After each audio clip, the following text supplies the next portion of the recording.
13주차 강의를 시작하겠습니다. 지난주 그 조영도 사원 연말정산 추가 재료까지 입력을 했고요. 입력만 하고 이제 따로 설명을 안 드렸었는데 지난 시간까지 한 것 원천징수와 관련되는 것 전반적으로 다시 한번 쭉 살펴보도록 하겠습니다.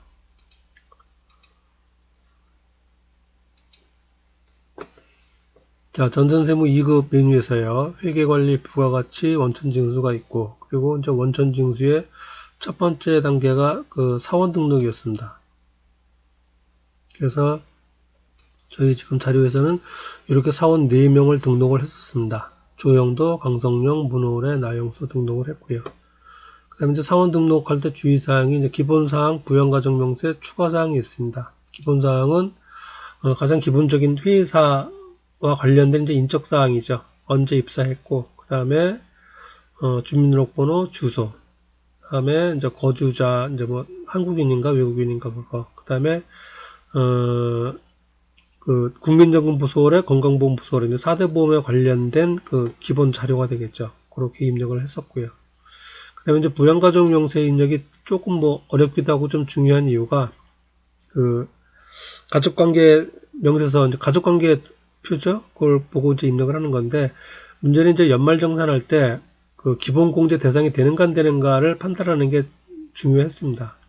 그래서 본인과 배우자, 그 다음에 직계 존속, 직계 비속의 자료를 입력을 하는 거고요.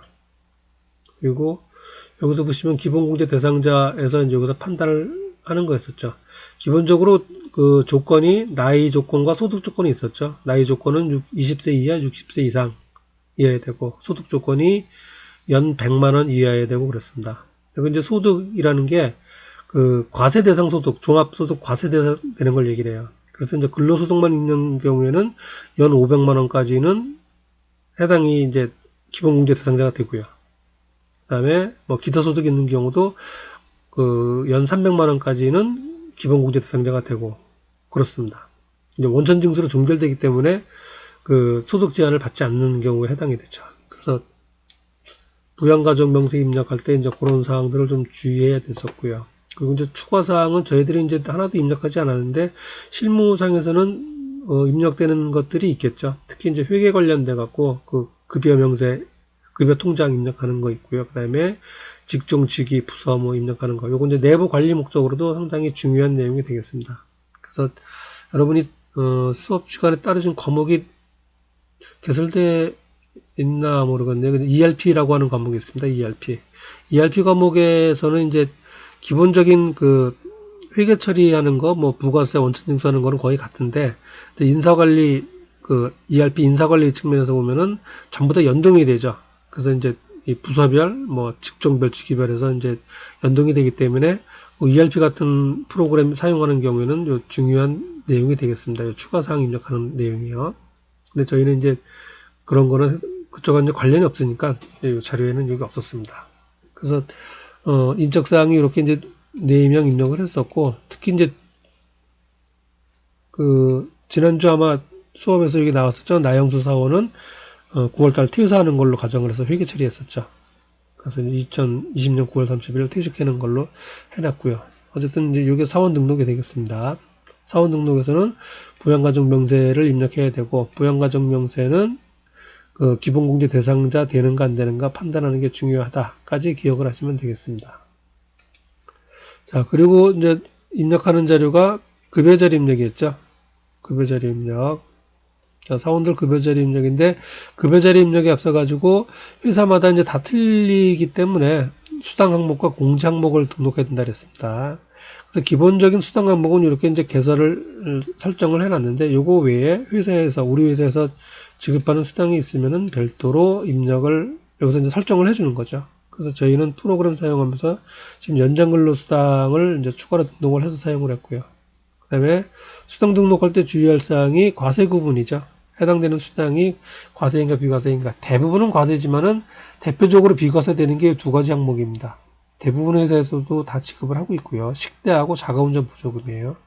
이 2가지는 대부분의 회사도 있고 비과세되는 항목이니까 요건 좀 기억을 하셔야 될 것 같습니다. 식대는 월 10만원, 그 다음에 자가운전 보조금, 월 20만 원까지 비과세가 되겠습니다. 그 다음에 이제 생산직 사원 같은 경우 야간 근로수당이 많이 되겠죠.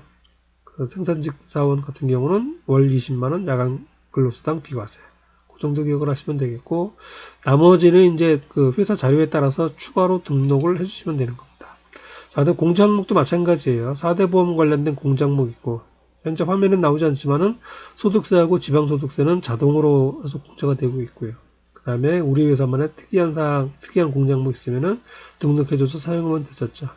저희는 자료에서 지난주 약간 좀 요거 늦게 등록을 했나 그랬죠. 이제 상조입에 등록하는 거 있었죠. 공제하는 것. 그래서 수당 등록, 공제 항목을 등록을 하고, 그리고 급여 자료를 입력했습니다. 귀속연월일은 소득세 대상이 되는 월을, 해당되는 월을 얘기를 해요. 1월, 2월, 3월, 뭐 12월까지 되겠죠. 지급연월일은 말 그대로 요 1월에 귀속되는 1월 급여를 언제 지급할 것인가 하는 거예요. 대개는 당해년도 당해월 25일이나 말일자로 지급하는데, 경우에 따라서는 뭐 다음 달 1일 그렇게 지급하는 경우도 있거든요. 그래서 이제 그 귀속연월, 지급연월을 입력하는 날이 따로 있었습니다. 그래서 월 선택하고 그 다음에 날짜 선택을 하고 해서 입력을 이렇게 했었습니다.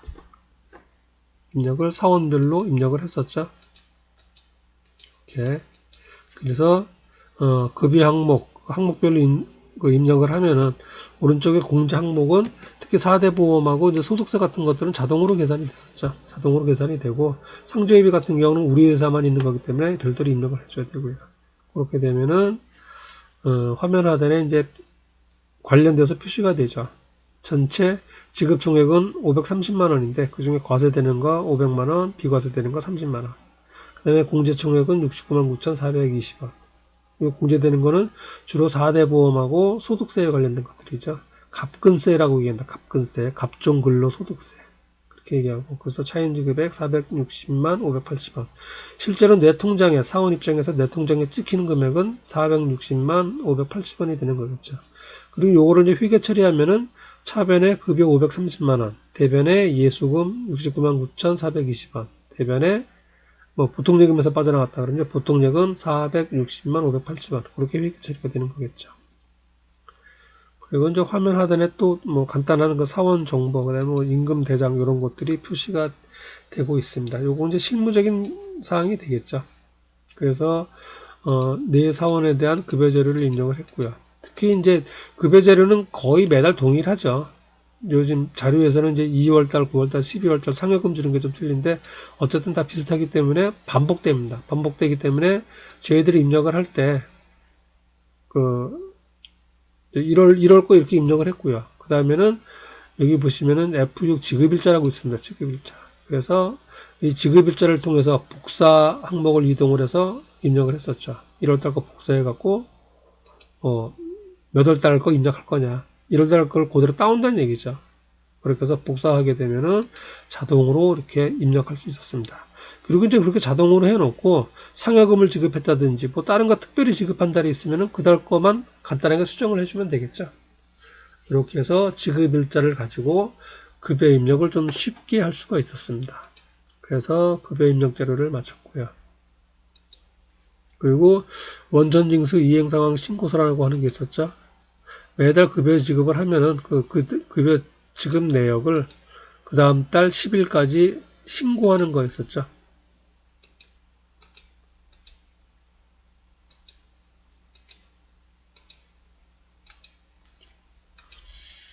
이렇게 2월달과 지급한 거를 요거를 이제 출력을 해서 그 원천징수세 납부하는 거죠. 그 세액 납부하는 거 있잖아요. 그런 거 납부하면서 세무서에 신고한다는 얘기입니다.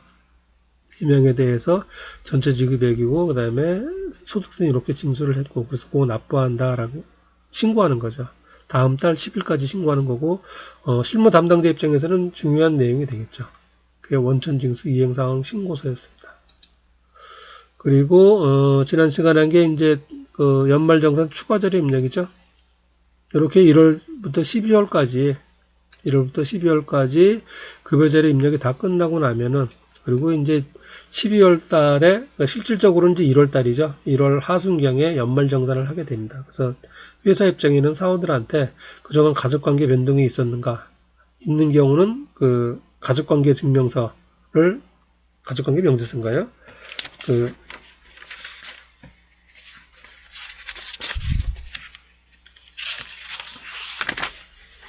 처리 명칭이 가족관계 증명서죠. 가족관계 증명서. 가족관계 증명서 또는 주민등록표.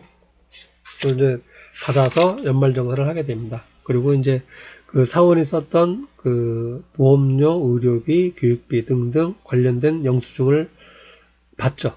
그래서 그걸 가지고 정확한 세금 계산을 해주게 되는데 그걸 연말정산이라고 그랬죠. 그런데 이제 지금은 전부 다 전산화가 되어 있어가지고 실질적으로 그 해당 사원이 자기가 뭐 따로 서류 준비해야 되고 하는 경우가 거의 없습니다. 국세청 사이트 들어가서 로그인해서 이제 지금 이제 공인인증서 제도도 변경이 됐죠. 아마 좀 더 쉬워질 것 같아요. 그래서 국세청에 들어가서 본인임을 인증받고 그 다음에 이제 국세청에 이미 뜬 의료비, 교육비 등등 이제 신용카드 사용 내역이 쭉 뜹니다. 전부 다 자동으로. 그래서 확인만 해주면 돼요. 그래서 이제 확인만 해주고 거기서 그 클릭하게 되면은 그때 회사로 연결이 돼갖고 실질적으로 갖다 내야 되는 소리도 없습니다. 간혹 가다가 이제 뭐 안경을 맞췄다거나 아니면은 그 국세청에 등록되지 않은 곳에서 이제 뭐 사용한 비용이 있으면은 그거 영수증만 별도로 해서 갖다 주게 되면은 되는 그렇게 해서 연말정산이 쉽게 이루어지고 있습니다. 그래서 1월 중순에 이제 그 연말정산 관련된 서류를 갖다 내면은 회사에서는 그 2월 급여 지급할 때 반영을 하는 거죠. 그게 연말정산이 되겠고 지난주에 요 사원 조용도 사원 거만 했었습니다. 그래서 그 조용도 사원 자료를 잠깐 보시면은 이렇게 돼 있었죠. 추가 자료 입력 그래서 본인이 뭐 보험료 계획 들은 거 있었고 그 다음에 배우자가 들어오는 거 있었고 그 다음에 의료비 지급한 거 가족들 지급한 거 그 다음에 가족들 교육비 들어간 거 요게 세 가지가 가장 기본이에요. 보험료 의료비 교육비 그거 외에 이제 저축 들은 거 기부금 낸 거 신용카드 쓴 거 그 다음에 장기주택 차입금 옛날에 이제 집 살 때 돈 빌렸다는 얘기죠. 그리고 그거 이자 원금 상환해 나가는 거 공제 주겠습니다. 이런 거 있다 라고 했을 때 연말정산을 하는 것을 지난주에 이렇게 했었습니다. 자, 지난주에 이제 자료를 주로 여기서 입력을 했었죠. 자, 이 소득명세는 이제 연간 그 자기 받은 급여 자료이고요. 전체 이제 5,880만 원 받았고 그 중에서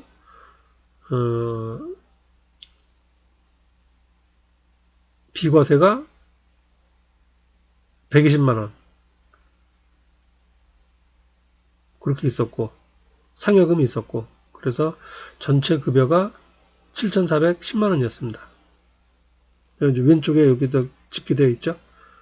총 금액이 이건 이제 전체 사원에 대한 얘기고요. 이 사원에 대한 얘기는 이제 요거만이죠. 그래서 어쨌든 요 소득 내용 명세가 집계가 되고요. 그리고 여기서 보시면은 이제 4대 보험 납부한 거, 그다음에 연금 납부한 거, 그 자동으로 세금 납부한 거죠. 여기 이제 반영이 되어 있고요. 요거 이제 급여 지급할 때 그 지급했던 것들이죠. 여기 이제 기본으로 들어가 있고, 그다음에 내가 해주는 것, 주로 이제 국세청에서 다 갖고 오긴 하지만은 해주는 게 부양가족 명세에 있었습니다. 부양가족 탭에서 내 거, 그다음에 부모님이 쓴 거, 여기 이제 해당 사항, 기본공제 대상자 아니니까 안 될 테고요. 그다음에 배우자가 쓴 거, 그다음에 여기 자식들이 쓴 거. 그래서 이제 그 기본공제 대상자별로 뭐 보험료가 얼마, 의료비가 얼마, 그리고 여기 보시면은 뭐 교육비가 얼마 해서 쭉쭉 입력을 했었습니다. 그래서 지난주에 여기 입력하는 것까지 했었고요. 그리고 요건 이제 설명을 따로 안 드렸습니다. 요거. 자, 요거는 뭐냐면은 지금 연말정산 입력해서 총괄표예요.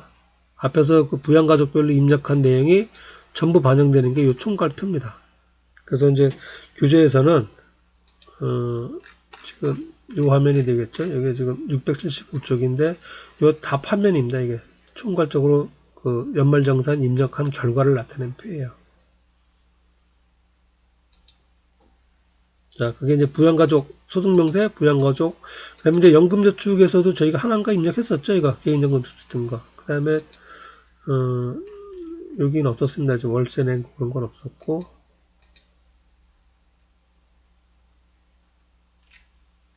나머지 이제 입력한 것들 전부 합쳐가지고 결과를 나타내는 게 이 부분이 되겠습니다. 간단하게 한번 이제 보는 것만 살펴보도록 하겠습니다. 총괄 집계표예요. 항목을 볼 줄만 알면 됩니다. 이거 뭐 순서를 외우거나 뭐 그럴 필요는 있는 건 아니고요. 우리가 이제 세금 연말정산할 때 전체 받은 급여에서 전체 받은 거죠. 총급여. 물론 이 총급여는 지금 비과세는 뺀 겁니다. 비과세. 이 사람이 받은 그 식대하고 자가운전부조금 뺀 나머지 부분이에요. 거기서 근로소득공제 빼고 이런저런 소득공제를 빼죠. 기본공제, 추가공제 있었고 그 다음에 개인이 납부한 연금하고 보험료 있었죠. 그런 것들을 다 뺍니다. 근로소득 뺀 게 이제 근로소득금액이라고 얘기를 하고 여기서 요거 뺀 거예요. 나머지 기본공제, 본인, 배우자, 부양가족 2명, 추가공제는 경로우대 1명, 장애인 1명 이런 것들은 지금 우리가 부양가족 명세 입력했었잖아요. 거기서 자동으로 다 끌어오는 것들입니다. 그렇게 되고 그 다음에 이제 내가 급여 받으면서 국민연금 납부한 거 그거 자동으로 다 받아오고요. 그 다음에 여기서는 이제 요 건강보험료, 고용보험료도 이제 4대 보험이죠. 자동으로 다 오는 거고요. 그 다음에 차입금 이자 상당에 아까 있었습니다. 그 20만원, 200만원 낸 거, 그거. 그게 이제 빼는 항목은 요 자리로 들어간다는 얘기예요. 34번으로. 그래서 이게 소득공제들이 되겠고. 그래서 이런 소득공제들을 빼고 한 게 차감소득금액인데 그게 4,400만원 돈이고요. 그 다음에 또 개인저축 들어오는 거 빼고요. 그 다음에 신용카드 사용액. 이거는 뭐 신용카드 전체 급여의 20%인 거예요. 지금 20%를 초과하는 금액이 뭐 15% 계산해주고 하는 게 있습니다. 그래서 사용액 있는데 어쨌든 그 금액이 1,550만원이고 그 밖에 또 소득공제 72만원도 빼고 해서 다 빼고 남은 게 이제 과세표준이죠. 과세표준이 4,300만원이라는 얘기입니다. 거기다가 세율을 곱했더니 산출세액이 얼마냐면은 544만 5천원 돈이라는 얘기예요. 그리고 이제 요거 다 내는 게 아니죠. 또 세액공제가 있었죠. 그래서 자녀세액공제 있고요. 그다음에 아까 우리 이제 의료비 보험료 뭐 했었잖아요. 그게 여기 들어가는 겁니다. 다 세액공제로 박근혜 정권 때 바뀌었습니다. 그전에 이제 소득공제였는데 전부 세액공제로 바뀌었습니다. 그래서 이제 보장성 보험 12만 원, 그다음에 의료비 공제 금액이 100만, 109만 뭐 그렇게 되고요. 그다음에 교육비에 관련된 거, 기부금에 관련된 거. 그래서 쭉 공제하고 실제로 내야 될 이 사원이 내야 될 세금이 얼마냐면은 131만 8,708원이라는 얘기예요. 이 사람이 1년 동안 해서 내야 될 세금이 이렇게 결정세. 그런데 이 사람이 이제 매달 그 세금을 냈을 거 아니에요. 원천징수당에서 낸 거. 그게 얼마냐면은 그동안 낸 세금이 497만 7천원 또 되는 얘기입니다. 실제 내야 될 세금은 이건데 매달 이만큼 낸 거예요. 그래서 얼마를 돌려주냐면은 2월달 급여 지급할 때 369만 8,006원을 돌려주게 되는 겁니다. 그래서 환급세액이 발생을 한 거죠. 그래서 환급세액이 이제 지방소득세는 소득세의 10%예요. 그래서 402만 4,120원을 돌려받게 되는 겁니다. 2월달 급여 때 이제 본래 받는 돈에다가 요 돈이 더 들어오게 되는 거게 되는 거죠. 그래서 실질적으로 대개 이제 회사에서는 요 이제 원천징수세액이 실제 납부할 세액보다는 대부분은 많아요. 그래서 이제 사원들 입장에서는 평소 조금씩 더 냈다가 2월 달에 이제 좀 돌려받는 게 좋겠죠, 아무래도. 그리고 이제 요 사람 같은 경우는 이제 뭐 부양가족이나 요 기본 공제 대상이 많고, 그 다음에 이제 여기서 뭐 보험료나 의료비나 요 공제받는 게 컸었죠. 교육비 같은 거. 돈을 많이 썼다는 얘기예요. 그래서 그만큼 다 공제받고 있습니다. 자, 여기까지가 이제 지난주에 한 수업 내용이 되겠고요. 오늘 수업은 이어서, 그 다음 사원이죠. 강성용하고, 그 다음에 문호래 사원이 있습니다. 이것도 이제 같이 차근차근 한 명 한 명 이렇게 해 보도록 하겠습니다.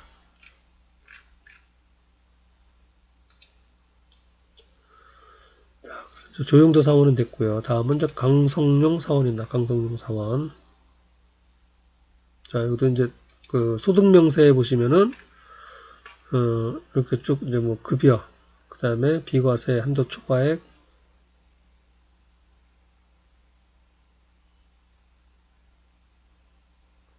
이제 비과세는 저기죠.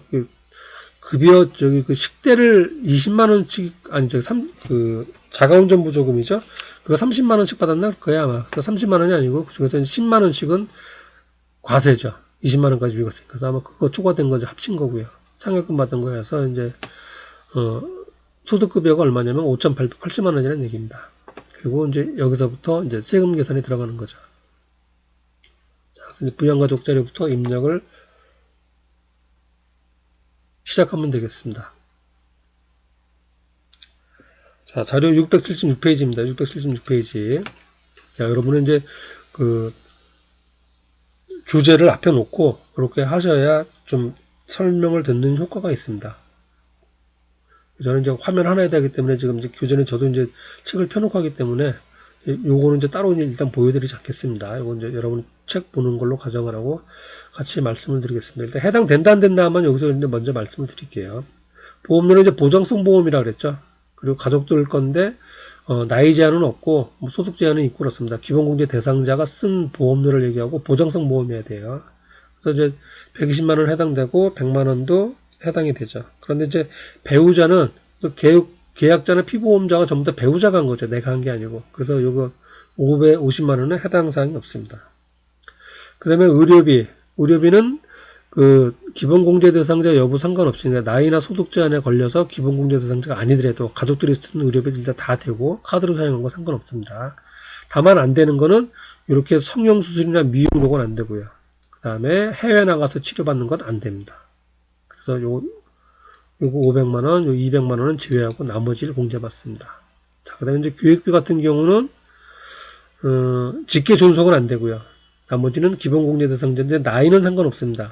대학 들어가면 나이가 이제 20살이 넘게 되죠. 그래서 나이는 상관없이 공제를 받습니다. 그래서 본인, 배우자, 장남, 차남 공제 받고요. 그 다음에 교복 50만 원까지 하니까 공제 받습니다.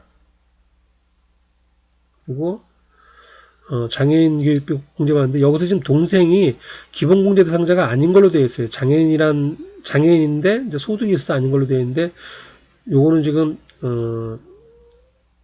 그러니까 공제 대상자가 아니기 때문에 원래는 안 됩니다. 이게 특수교육비가. 근데 요거는 이제 동생을 장애인으로 바꿔서 한번 교재에 있는 대로 해보도록 하겠습니다. 그 다음에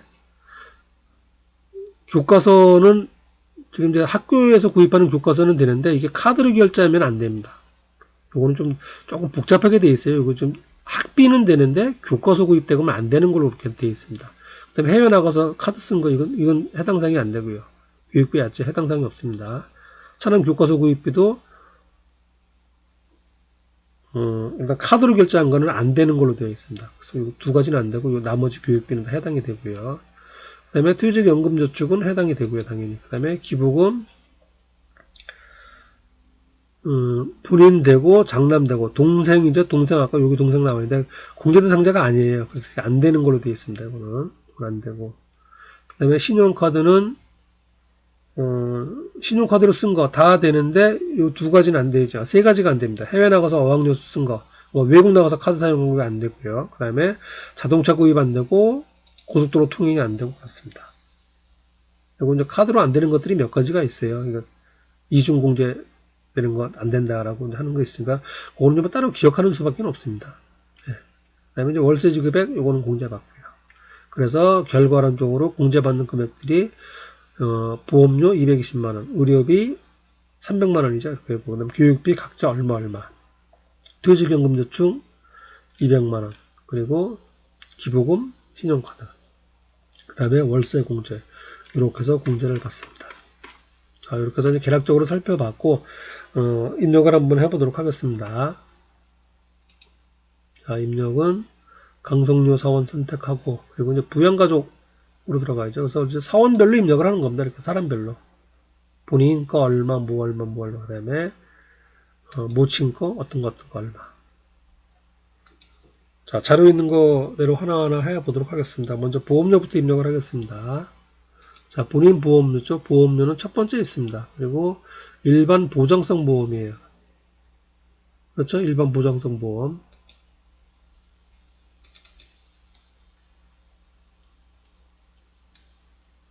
그리고 본인 보험료가 120만 원.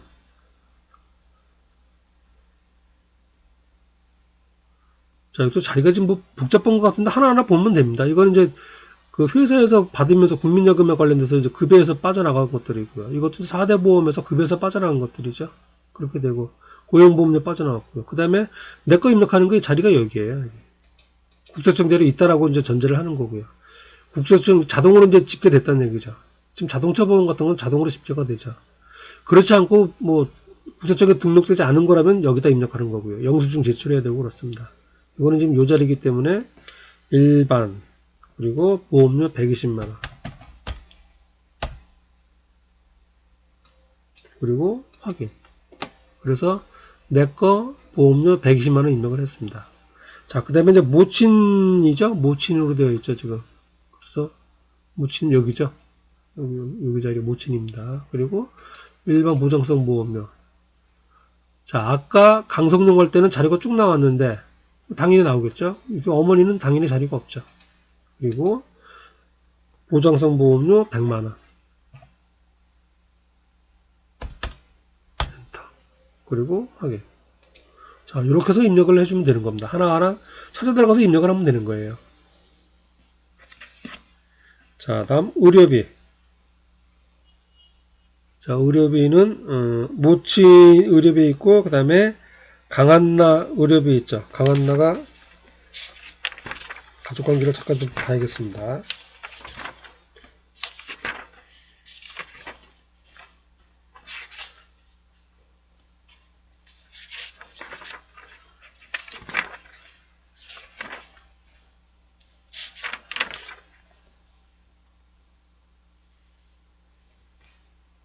강한나는 입양아 얘기하는 건데, 입양아.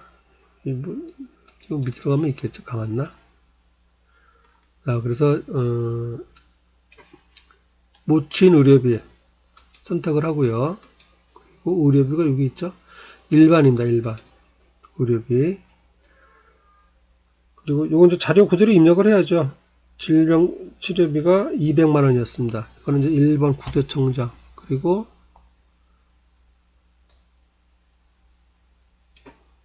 자, 여러분 같은 경우는 F2 눌러서 선택을 하면 돼요. F2 눌러서. 그럼 가족관계가 쭉 뜨는데 그 중에서 김여사 선택하고 확인해주면 됩니다.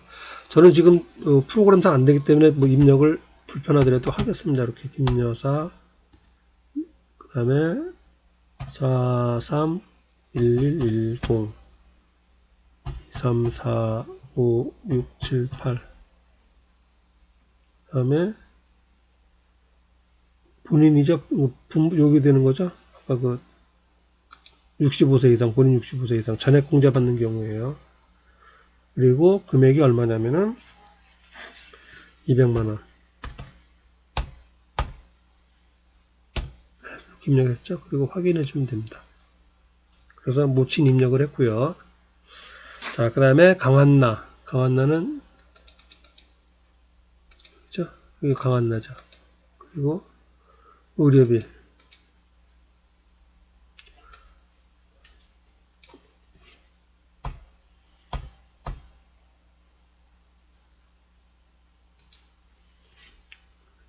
그 다음에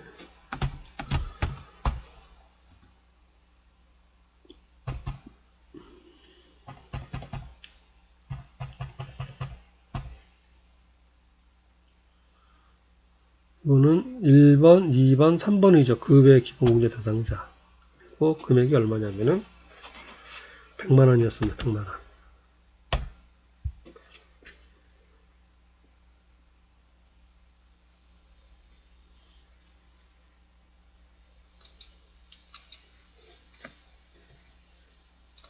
여기죠. 200만원.